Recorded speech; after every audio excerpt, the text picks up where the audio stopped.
In today's episode of the Neil Wilkins podcast, we are going to be talking about thought leadership.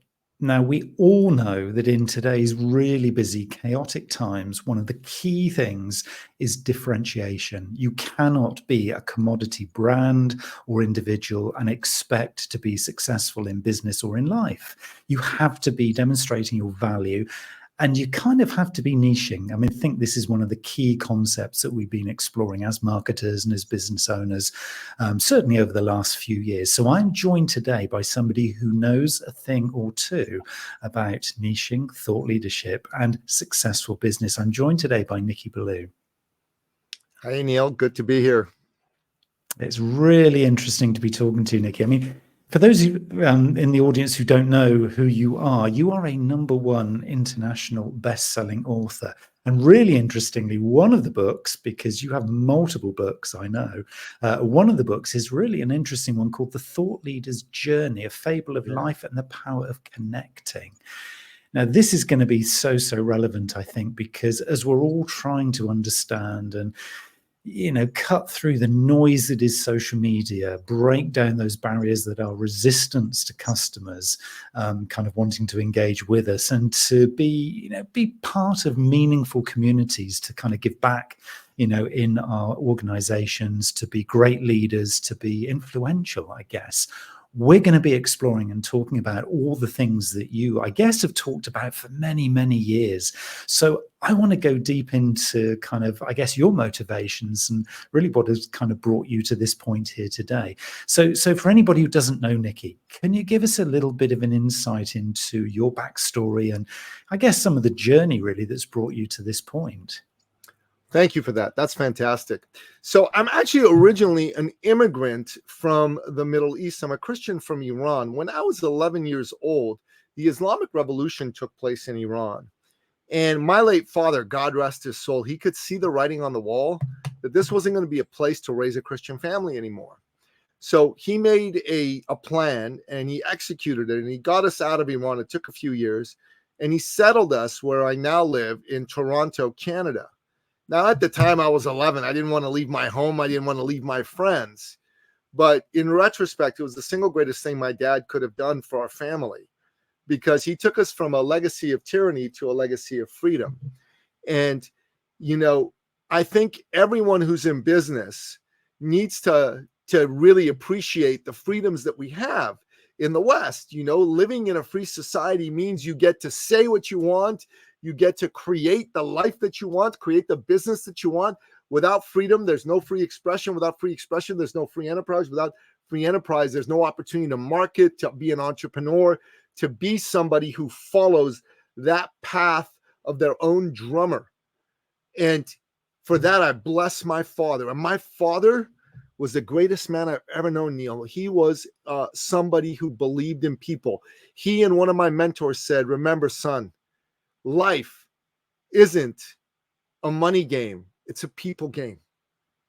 And I'm like, "Dad, what do you mean about that?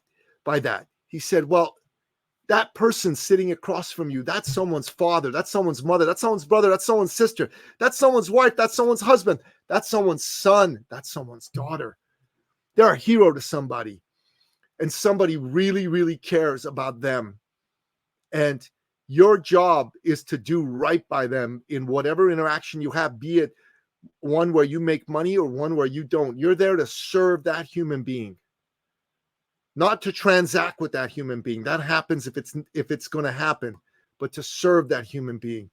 And so many people didn't get to have that influence on them. And my dad, he was an amazing man. If he knew you and you were looking for work, he'd make phone calls till he got you a job. If you were looking to start a business, he'd sit down with you and help you get your business going, including bringing you capital, even making some calls to get you your first clients. And if you were looking to buy a car or a house and you didn't quite have enough money, Dad would top you up and call it a loan, but he'd never, ever take the money back from you. And you might go to yourself, "Come on, man, who does that, Nicky? What are you talking about?" I go, "Well, the late, great Napoleon Billou, for one." And why would he do that? First of all, he was a devout Christian. He believed he'd been blessed by God, and it was his duty to share his blessings with other people. But secondly, he did it because he could. I wanted to be like my dad. I wanted to be successful enough to be able to make a difference for other people. And so many people in business have those big, huge, open hearts. So many people, they want to make a difference. The caricatures in Hollywood about the rapacious businessman are so far off base. I think that outside of people who get into the military or law enforcement or that sort of business, these are the greatest people we have, the people who go into business, because they've got a vision to make a difference for everybody. They want to create jobs. They want to create opportunities for people. They want to create a better world with their products and with their services. And to me, that was the most important thing. So I wanted to help these people be more successful. And so many people that are in business that are trying to market, they just want to make sure they don't come across as this pushy person. And so they don't go after some business they should go after. They just say, oh, the person will make a decision, but some charlatan marketer will swoop in and grab that business because they have no such compunctions. And that hurts the world. It hurts that person because they're served by somebody who doesn't care. It hurts you because you could have gotten some business and helped your income and your family and your employees do better. It could have even helped the charlatan because God means for them to learn a lesson. And that lesson isn't keep ripping people off, and it's a beautiful thing. And that's the background of me. And when I got into business, I just wanted to help people be successful. And I saw so many people that were just scared of this because they were scared of the word of sales and marketing. And I'm like, okay, I was never scared of those words. But what if we could help people become better at it? So we're not going to have you be a slimy salesman or a silly sales girl. We're going to help you be a service person. Nobody wants to be sold. Neil, you don't want to be sold. I don't want to be sold, but we all want to be served, and we want to serve by a caring human being, a caring advocate. Because remember, life is about people. You solve problems for people, you get to earn a profit. PPP. That's the Trinity of P. That is what's going to get you to success, my friend. And to me, thought leadership comes from being a heart-driven thought leader, first and foremost, caring about your fellow man, wanting to make a difference. Everybody needs someone to believe in them, somebody who's going to show them a brighter version of themselves to move forward. And that's what I do with the thought leadership, is I show people how to stand out brightly and powerfully. What a role model to start off your both career and life, to be kind of driven and almost see this, the possibilities of being that kind of person, see it playing out and seeing, the impact on others. I mean, you've been really blessed, I guess, with, this opportunity, haven't you, to have kind of experienced that and to really understand how that plays out for others. So it becomes then not about yourself. It does become about the impact and the perception from others of the work that you and obviously, your late father was doing. So powerful. I mean, it's an interesting one that you talk about there, because I guess it is something that and I'm sure a lot of other marketers who've been marketers for ages. I've been marketer for 3.5 decades now. So I've kind of lived and breathed this thing. But I love that phrase that you use of charlatan marketer.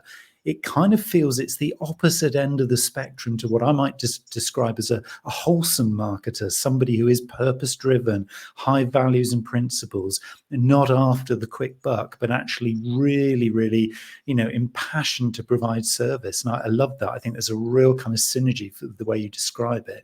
And I guess for me, and I know a lot of other marketers, certainly here in the UK, and I'm sure you're seeing it as well in Canada, are trying to kind of move away now from this whole idea of consumption, consuming, and even calling our customers consumers, because it just feels so wrong. We shouldn't be consuming things. We should be kind of working together to provide better communities, better products and services, a circular economy, something that gives value to all. And, I think certainly the mantra that you're describing there, really kind of resonates with that, I think, for a lot of people going forward.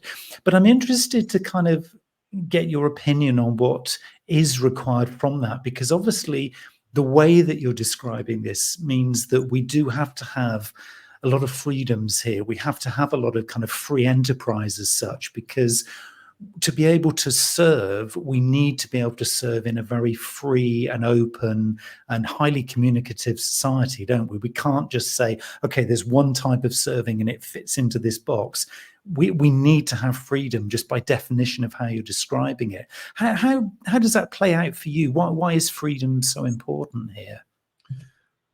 Look, I lived in tyranny, my friend. I lived where you needed to kiss the right person's butt in order to be able to have an opportunity, and if you didn't forget it, you wouldn't even have an opportunity. And if you were the wrong religion, you were the wrong ethnic background, your opportunities were cut in half as well. What's beautiful about the West, as long as we keep it this way and we don't let certain individuals who are trying to come and in the name of tolerance be so bloody intolerant of anything and everybody who doesn't agree with them, God bless them all, take all those away from us. So I think everybody needs to stand up for freedom. One thing that is freedom is you cannot allow somebody to come and say, well, certain points of view aren't good. They mean you're a fascist or a racist. Well, the interesting thing is fascism is outlawing points of view. That's what fascism is. So these people that are saying they think other people are fascists, well, the reason they're saying it is because they're trying to gaslight you because they themselves are the fascists, and they pretend to be tolerant, and they have names on their parties that are wonderful sounding names like Democrat and Liberal and Labor and things like that. They have they in no way represent what those party labels used to represent 30, 40, 50 years ago, which was a genuine love for people and a care. They seem to have been overtaken by some nasty people.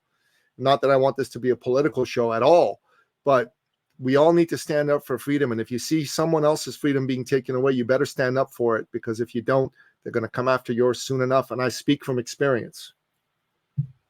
And it plays out, obviously in everyday life as well as in business. And I think, within business, a lot of, people listening to this are business owners or entrepreneurs, or they're marketers.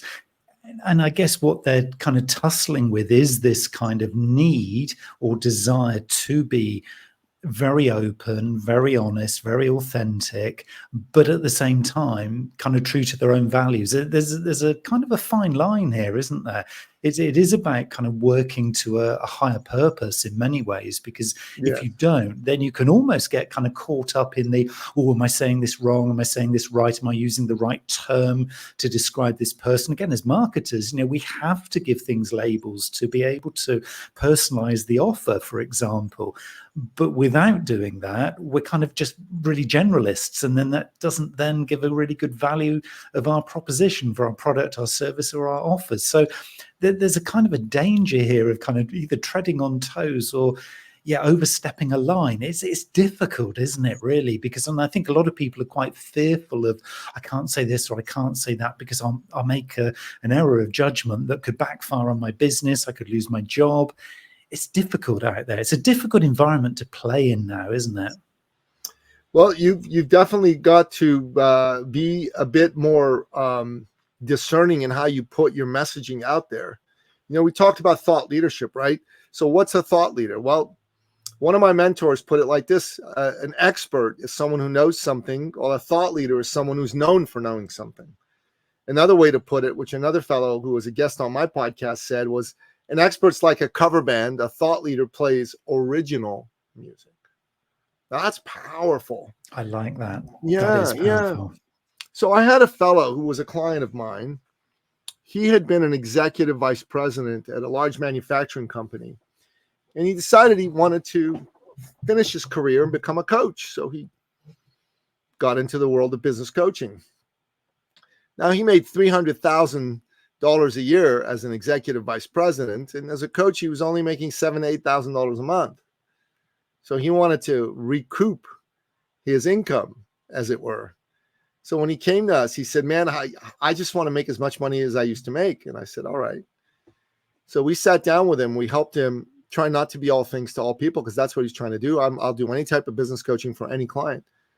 So we had him get clear on a group of people he was really moved to serve. And he wanted to work with law firms that had a single owner, so no partners, and that were in growth mode, that were over $1 million a year and wanted to grow to at least 2, 3, 4, 5 million. So he came up with a program, Peak Potential Business Coach, for law firms. And brother, he very quickly grew his business from $7,000 to $8,000 a month to $40,000 a month, working half as much. It was incredible. But that's the power of being a thought leader. It became sought after. All the lawyers who were looking to grow their practices from a single owner with $1 million to 2 or 3 or 4 or 5 million started working with this fellow. And it was a beautiful thing. Took him to the next level in his life. Took him to the next level in his business. It's interesting, isn't it? Because there's something counterintuitive about that, though. Because when you think about it, you know, for somebody starting out, and again, people listening to this may well be thinking, I'm done with my kind of career as such. I want to go it alone. I want to set up my own business. I want to become a consultant or whatever. In that first year, and we all know this, you know, anybody who's done this will know this to be true. In that first year, you go for your tier one connections, those people you already know and trust, friends, family, colleagues, whatever. But the trick is to get out to your tier two and beyond as fast as you possibly can. That is the way, because you don't have a business, you just have friends up to that point. So one of the counterintuitive things is to say, I'm going to actually streamline what I do. I'm not going to say yes to everything. And in fact, I'm going to probably say no to more people, more opportunities than I get offered. It's a counterintuitive thing, though, because actually what you're doing on the one hand is turning business away, but actually what you're doing is you're growing your business at the same time, from the example that you've just given. How does the mindset to be able to do that change? Because it's difficult, isn't it? Because you want to say yes, one, because you want to serve, but also two, because, well, look, there's some cash that's going to come into my business. So why do I want to turn that away? What is that mindset shift? Because I'd really love to understand that. Well, if you think about it, like, look at doctors, right? You've got, you know, general practitioner type family doctors, and then you've got like specialists like heart surgeons and brain surgeons. I don't know what it's like in the UK, but in Canada and the US, a general practitioner doctor makes about $160,000 a year on average, while a heart surgeon makes about $580,000 a year. Specialists always make more money than generalists. So, you know, if you're looking to have a wonderful business that looks after you and your family in a beautiful way, being a specialist is a smarter way to go. Here's the other thing. Specialists are highly respected because they have a specialty that solves a very particular group of problem. I can do anything for anybody is not as exciting as, Neil, I can help you grow your consulting business from 300,000 pounds to 2.5 million pounds in the next 3 years. You're way more interested in listening to me say that to you rather than, Neil, I can help you with any business problem. You're way more open to saying, Nicky, I need to book a call with you if you want to grow your business to 2.5 million pounds than if you are just going to have a general business chat. And there it is. And I just love those analogies, because that is it, isn't it? It is that whole thing about getting that hook. How do you kind of, because a lot of people will be thinking, okay, I need to do this for my business, for my organization. We need to understand what our specialism is, what that real, I mean, we call it USP, unique selling proposition, that kind of little golden nugget that makes me different to all the other businesses along the street who you could go to for similar kinds of things. But this bit you can't get from those guys. You have to come to me. So that's kind of what we're talking about here. But if this was for an individual, so a person, how do they go about kind of creating what you might describe? Because this is pretty compelling. This is really compelling stuff in the example you gave there. How do we go about creating a personal brand around this? Because if you're looking to become a consultant, you're looking to specialize, you want to be thinking about some kind of thought leadership, how do you create a compelling brand around that sort of idea of being a thought leader? That's a great question. And you've got to start by making it not be about you and your brand. Now, that's counterintuitive because everyone goes, what are you talking about? Of course, it's about me and my brand. Yeah, no, not so much. It really is about who you're here to serve. Who are you here to be of service to? What is their compelling problem? What is what they call a bleeding neck problem? So imagine you're a doctor and someone's coming into your office and blood shooting out of their neck. Well, the first thing you got to do is stop the bleeding. So what is the bleeding neck problem of the individual or group of individuals that you serve? So for me, I work with coaches and consultants and experts. That is my main group of people. Have I worked with other people? Sure. Have I worked with other organizations, other businesses? Sure. I've had clients who've been manufacturers. I've had clients who've had $100 million companies. But my sweet spot is I work with a coach or a consultant who's under $500,000 a year or some sort of an expert. And that's what I do. So number one, that's narrowing my focus. The second thing is my promise to them is I'm going to show you how to stand out so you can add anywhere from 6 to 8 figures to your annual income. And I've got a track record of doing that. So if you're a coach, a consultant, an expert of some sort, you're going to go, oh, wow. Okay. Am I in a space in my business where I'm looking to add 6, 7, or 8 figures to it? And if you are, then you're going to want to know more about who I am and what I'm all about. What's my point of difference? I go to people and I say to them, look, there's a lot of folks out there who are experts at what I say I'm an expert in. But here's what makes me different from each and every single one of them. I believe in my fellow man and woman. I believe in you and your greatness. What my superpower is, I can look at you, Neil, and see the potential of the best version of who you can become in a way that you can't. And I pour into people. I give you all of my caring, all of my love as a human being. And I take you out of a situation where maybe you don't believe in yourself as much as you should. Maybe you've been ripped off by a charlatan marketer or two. Maybe you've just been not able to get it going on your own. But everybody needs somebody to care about them. Everybody needs somebody to believe in them. Everybody needs somebody to pour into them. Because when we have that, we shine. If you go to the speeches made by athletes when they go into the Hall of Fame for sports like, football, soccer, like my son plays soccer, or sports like basketball, what's the first thing they say? They talk about that coach who believed in them. It's the first thing they say. You need a coach who believes in you. That's what I do. So when someone's listening to me, they go, okay, he knows how to make me more money, blah, blah, blah. He's great at thought leadership, blah, blah, blah. But what makes them want to jump on a phone call with me is this guy's real. He cares. And he's not going to just do a transaction with me and drop me by the side of the road. He's going to stand with me till I win. That is my point of difference. Now, you're sitting here with me and you're going, well, how do I create my point of difference? On a 30-minute podcast interview, we're not going to do that. Let's just be honest. It's not going to happen. But let's say you decided you wanted to get some more help and you came to one of my workshops or we did some other work with each other. I would have you go deeply into your favorite subject, you. I would have you look at what your life has been all about, how you've taken that life and made it bigger and better for yourself, and what adversities you've had. And out of those adversities and out of the successes, we pull your expertise. We have you write it out in the form of statements of expertise, statements of thought leadership, as you were. And we use those statements to build a whole IP snapshot. We go deeper into the explanation. We show some case studies. We do a literature review. We do a visual model. We do a metaphor. We do a whole bunch of questions around that topic. And you do 20, 30, 40 of those with all those steps taken, you've got a licensable program.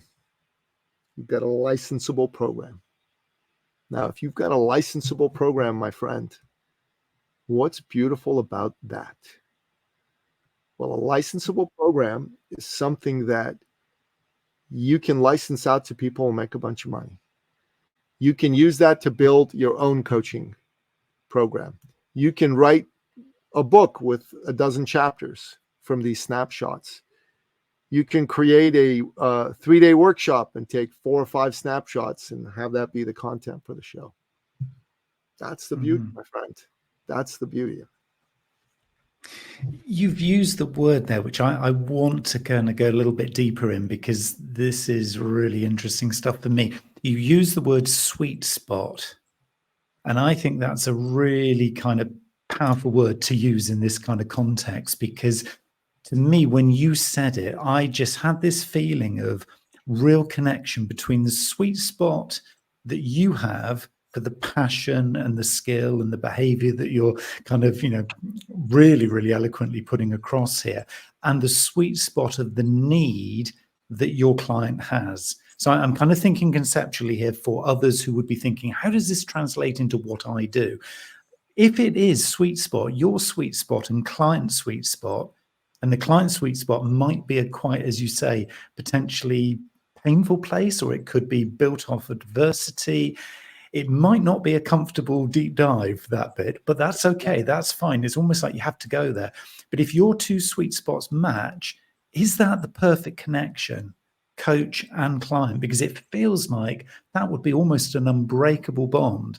The stuff that you're passionate about and really skilled in with the need from the client. Is this where kind of ultimate sort of thought leadership lives, in that kind of that connection? Because it feels like it. Yeah, brother, 100%, 100%. I mean, you've got to know where a client's problem is, where their pain is, and you've got to know how what you do can help them solve it. And that's why, I mean, it's better not to try to be all things to all people. It's better to be a specialist who does a very particular thing, because it'll be easy for you to line up those sweet spots again and again and again.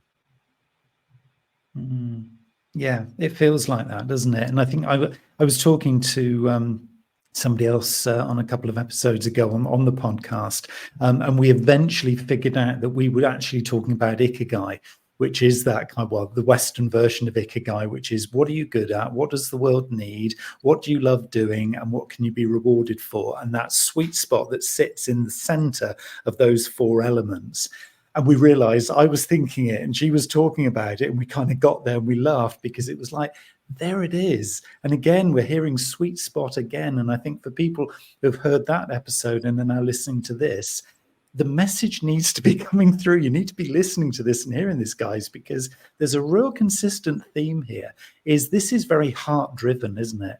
You can think and think and think about what your business value is, what you're trying to, let's use the word sell, in terms of the things that you're marketing. But ultimately, this is as much about what drives you from a heart and an emotional perspective as it is what you're actually planning on paper with intellectual thought. This really is powerful stuff, isn't it, if it comes from the heart? 100%, absolutely. And make no mistake about it, this is still around the topic of business, right? So one of the things that we teach thought leaders is, don't undervalue yourself, because most people do undervalue what they offer out in the world. I had a client who had a fantastic business, but he just charged too little. And he came to me, he said, I make $150,000 a year. I want to make $1 million. And he lived in Manhattan. $150,000 a year was not a lot living in Manhattan, right? And so I looked at everything in his business, and he just undercharged. So I looked at what he was offering to people, and I said, you need to charge more. He says, okay, how much more? 10% more, 20% more? I go, no, man. He says, what, 30%? I said, no, 20-fold more. He said, no, I can't do that. I go, yeah, you can. He wouldn't do 20-fold, but I managed to get him to raise his fees 7-fold. 7-fold. His business blew up in 4 months. He went from 150,000 and he added 1,050,000. So he went to 1.2 million in 4 months. This was over 4 months, not a 1 year long run rate, right? He added over $1 million to his business in 4 months just by charging more. The fact that he charged more actually attracted more clients to him, because the clients he attracted were serious. They were ready to do the work. When you undercharge, people don't value it. They just don't value it. How many people do you know who've bought a book for $20 and used everything in that book to go make $1 million? I don't know any, but I know lots of people who've paid me $30,000 and they've made $1 million. Lots of people. Is that the big difference, the big differentiator? Because I know in your books you talk a lot about value, and you talk a lot about this kind of, almost, it is law of attraction, but attracting the right kind of client, I guess, you could call it the ideal client, and almost like attracting them to you. Is it just about charging more? Or are there kind of other elements in that mix of, not having to go out there and sell, but actually get them coming towards you? I want to actually say this. It's not just like, I don't want you to charge more and gouge people. I mean, we have enough of that going on in the world, right? I'm talking about charging at a level that actually helps your client. Because when you undercharge, your client doesn't take action.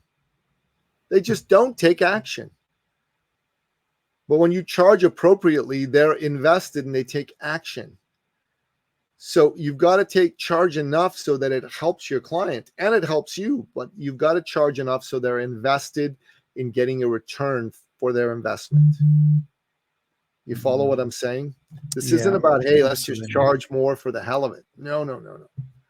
Most people just undercharge. You need to charge in a way that works for your client and works for you.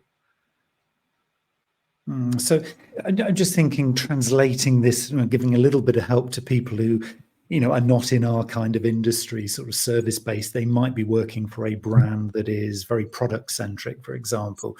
What we're talking about here, though, is value-based pricing, isn't it? It's about apportioning the correct amount of cost to a particular item, product, or service, and then making sure that the value then that brings, not the value it gives, but the value it brings to the individual or the business purchasing that, is appropriate. So it is very value-based pricing. And there's, again, just something really decent and honest and true about this, isn't there? Because the market will decide, won't it? I mean, you could, find that, your client sort of, goes for that 7x sort of charging model, but the market actually thinks, actually, you're not providing 7x of value, so I'm going to say no. So they've got to kind of match it, though, haven't they? Because as you say, you can't just say, oh, I'm going to put my prices up. You've got to be very mindful and conscious of the perceived value from the customer, haven't you? Because if there's a mismatch there, this thing is not going to fly, no matter how much you decide to kind of be charging. Does that make sense? Well, the client is going to value something if they believe they're going to get a great outcome from it, right? Like, if you are offering something to somebody and you're in the business of providing solutions, right? Then that's what it's all about. Like, if it's a commodity, if it's, food or groceries or things like that, it's a little more difficult. I mean, sure, you can even have high-end food and high-end groceries and things like that, but we're talking about something that solves problems for people. I'm in the business of providing solutions for people, and I charge based on the value of the outcome I offer. So, as an example, I've got a program that I run called 60K in 60 days. So this program purports to help you make an extra $60,000, pounds, etc. over the next 60 days. Now, if I charge you $6 for that program, you wouldn't pay any attention to it. You'd go, oh my God, that's too cheap. Or you might buy it, but you wouldn't use it. Now, if I charge you $16,000 to make $60,000, believe me, Neil, you'd be sitting on the edge of your seat, ready to do the work because you wanted a return on your $16,000, right?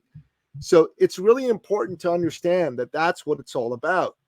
Value is based on the outcome, the solution. That's how you should think, and that's how your messaging should be for your clients. So there's the deep psychology behind this. Then this is not just simply a numbers game, is it? We're working way beyond that. The numbers are the kind of the outcome, but we're working to a psychology here, aren't we? It's the psychology of the relationship. It's the psychology of the sweet spot, that kind of buy-in, that connection where the thread between you and customer is, and then the psychology of the communication. So is this one way of kind of literally selling without being salesy? Because I think we go back to that. I can't not hear that word charlatan now. Say again? I couldn't have said it better myself. It's about selling without being salesy. Exactly. It's about being about people, not numbers. Business isn't about numbers. It's about people. My father said that. Remember at the beginning of the show, I mentioned that. It's not about numbers. It's about people. And people, you got to understand how they think. The laws of human nature are inviolate, right? And it's got to be about helping people. I'd love to tell you a kind of a final story, if you wouldn't mind, because I think this will bring it home very powerfully. Back in January 2018, I was introduced to a very impressive woman. She had been the country director for one of the world's largest and oldest personal development firms. They'd been around since the 60s. She ran Canada. She decided she needed help. So she brought someone on board, a man, to help her run the company and grow it. They had a big vision. And for about a year, they were really on the same page and everything was great. But after that, their visions of the future diverged. And there was a board of directors involved, and they kicked her out and they kept him. And this was kind of like Steve Jobs in the early 80s with Apple when he brought John Scully on, right? How do you get kicked out of a company you founded, man? Like, that's crazy, but it can happen. So just like Steve, I'll call her Julie. Julie was lost, bereft. Someone introduced her to us, and we could see this was a good human being. So we poured into her. We poured all our love, all our care. We stood with her. We helped her go from where she was to where she wanted to go. In her first month, she did $10,000 in new sales as a business coach. This is an emotional resiliency coach in business, is really what she was. It was a kind of an interesting niche. In her second month, she did $12,000. Her third month, she did $18,000. In her fourth month, she did $62,200. That figure will become relevant and salient in a moment. Now, she lives in Ottawa. I live in Toronto. That's a 5-hour drive. So my oldest son plays football, soccer, as these Philistines here in North America call it, because it's the real game played with your feet. You know, tell these guys, you throw something that's oblong. There's no foot associated with it. What are you calling it? Football? That's not football. That's not football, man. Football is what my son plays. So my son's 17. He's a center back. He's an absolute beast. His dream is to come to Europe and go professional. And I think he's going to turn 18 in January. And in June, we've got an opportunity to bring him to a few teams in Europe. But I digress. He had a tournament then. He was 12 years old. And so she has a son his age. So I called her up and I said, hey, we're coming to Ottawa for this tournament. Why don't you bring your son and come watch a game? She goes, okay. So she came, she watched the game, and we won the tournament, which was great. And we all had lunch. It was great. And then my son and I drove home. Well, a few weeks later, I had one of my quarterly branded thought leader immersion workshops. And what I did was I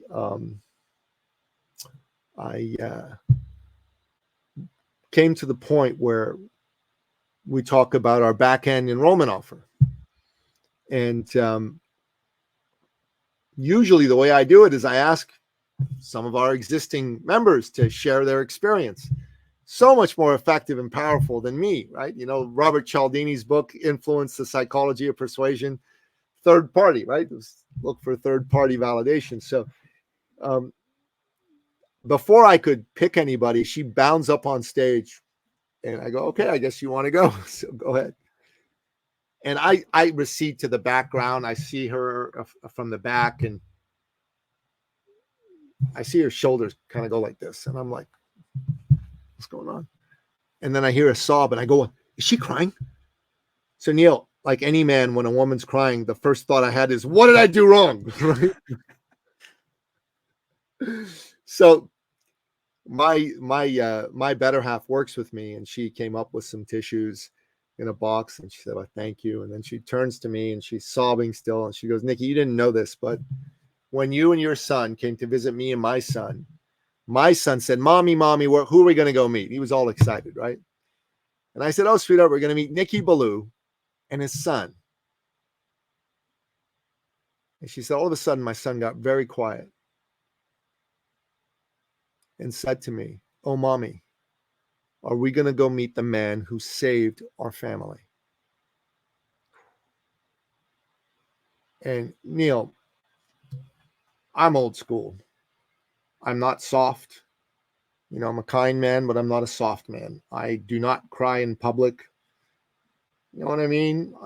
All this "you're so brave" crap leaves me cold. I cried like a little kid. We hugged, and she said, "You didn't know this, but when I came to see you all those months ago, the bank had not been paid a mortgage by us in months. They were threatening to foreclose on our home. My husband and I were fighting every single day over money, and my kids were afraid that we were going to break up. I was afraid we were going to break up. But you came into our lives. You helped me make the money to pay back the bank. Our money troubles went away. My husband and I stopped fighting, and that helped us save our family. So you literally helped us save our family." I'm like, whoa. And here's what I got out of that is that thought leadership's great, all the techniques and tools and all that, what we do, it's spectacular and amazing, Neil. And I want to be clear, it is really good, important stuff. But that is not what this is all about.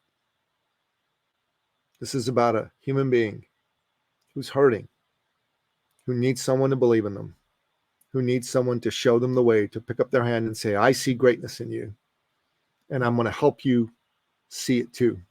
I'm going to help you bring it out, and I'm going to help you live from that greatness. I'm going to help you create a version of your life and your business that's the best possible version, that you're going to be proud of, that you're going to be sought after by the people that need to see you. You're going to be seen as that thought leader. You're going to be respected by your peers, and you're going to look in the mirror and you're going to feel some self-belief, self-love, and you're going to be living the way you were intended to live." That's what it's all about. And there, people, is value. That is what we're talking about. Value to yourself, Nicky, obviously for you, in terms of, just a validation of everything, isn't it, really, when you get a moment like that?